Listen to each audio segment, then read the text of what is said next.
Cyclone यानी चक्रवात जो हाल ही में अरब से चलकर भारत में आया, जिसका असर भारत के कई राज्यों में अभी देखा जा सकता है। ये साइक्लोन जिसका नाम बिपरजॉय बताया जा रहा है, क्या आप जानते हैं इस साइक्लोन के आने से बहुत पहले ही इसका नाम किसी ने रख दिया था। और यही नहीं बल्कि फ्यूचर में जो भी चक्रवात आएंगे उन सब के नाम पहले ही रखे जा चुके हैं।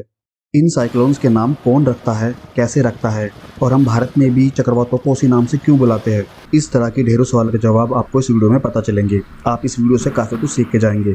लेकिन उससे पहले इसी तरह की डीप नॉलेज के लिए आप हमारे चैनल अनफोल्डेड बाय आशीष को सब्सक्राइब कर लीजिए। वीडियो पसंद आए तो लाइक करें और अपने दोस्तों के साथ भी शेयर करें। तो चलिए जानते हैं। हिंद महासागर में ऐसे 13 देश है जो इन चक्रवातों से प्रभावित होते हैं और यही 13 देश इन चक्रवातों के नाम भी रखते हैं। लेकिन ये 13 देश मिलकर किसी साइक्लोन का एक नाम कैसे डिसाइड करते हैं?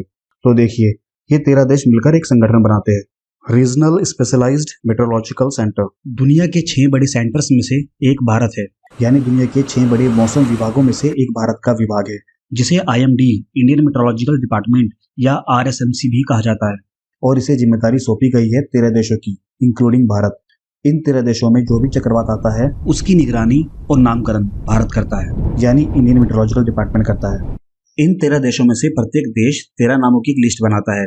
जब 13 देश 13 नाम रखते हैं तो कुल 169 नामों की लिस्ट बनती है, जो कि लास्ट टाइम 2020 में बनी थी। यानी 2020 के बाद आने वाली 169 साइक्लोन्स के नाम पहले ही रखे जा चुके हैं। लेकिन ये कैसे डिसाइड होगा कि किस साइक्लोन का नाम कौन सा देश रखेगा? इसका भी एक आसान सा हल निकाला गया है। डिक्शनरी के अल्फाबेटिक ऑर्डर के अकॉर्डिंग जिस देश का नाम पहले आता है वो देश नाम रखता है। सबसे पहले आता है बांग्लादेश, तो बांग्लादेश द्वारा दिया गया नाम बिपरजॉय रखा गया।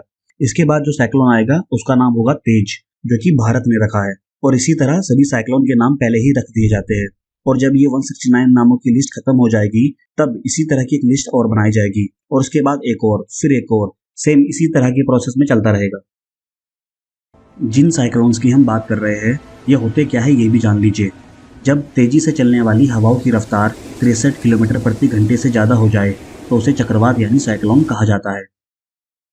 चलिए अब बात करते हैं नामों को रखने के रूल्स के बारे में, यानी नियमों के बारे में। यानी वो कौन से नियम हैं जिनको ध्यान में रखते हुए इन साइक्लोन्स के नाम रखे जाते हैं। नंबर 1, साइक्लोन यानी चक्रवात का नाम मैक्सिमम 8 लेटर्स का हो सकता है, या किसी एक्सेप्शनल केस में ही 8 लेटर से ज़्यादा का भी इस्तेमाल हो सकता है। लेकिन अभी तक किसी साइक्लोन का ऐसा कोई नाम नहीं आया है जिसकी लेटर्स 8 से ज़्यादा हो। नंबर 2, चक्रवात का नाम क्रूर नहीं होना चाहिए, ना कोई गाली गलौज वाला शब्द होना चाहिए, ना किसी को हर्ट करने वाला शब्द होना चाहिए। किसी की भी धार्मिक भावनाओं को ठेस पहुंचाने वाला शब्द नहीं होना चाहिए। किसी के कल्चर को या जेंडर को कोई भी कमेंट करने वाला शब्द या किसी पॉलिटिक्स से रिलेटेड भी नहीं होना चाहिए, या किसी पॉलिटिकल फिगर के नाम पर हो वो भी नहीं चलेगा। जैसे इंडिया में क्रिकेट स्टेडियम का नाम PM मोदी के नाम पर रख दिया गया, वैसे ही किसी चक्रवात का नाम भी आप PM के नाम पर रख दे और किसी पड़ोसी देश में चक्रवात आने पर आप ये कहे कि उन्होंने वहां पर घुसकर तबाही मचा दी, तो ये सब एक्सेप्टेबल नहीं होगा। नंबर 4, एक बार रखा हुआ नाम भी दोबारा नहीं रखा जा सकता, कि अगर आप 2 साल बाद भी किसी चक्रवात का नाम गूगल करे तो वही चक्रवात निकल के आए। तो चलिए अभी के लिए इतना ही, फिर मिलते हैं किसी और जानकारी के साथ। तब तक like, comment, share and subscribe us for the more.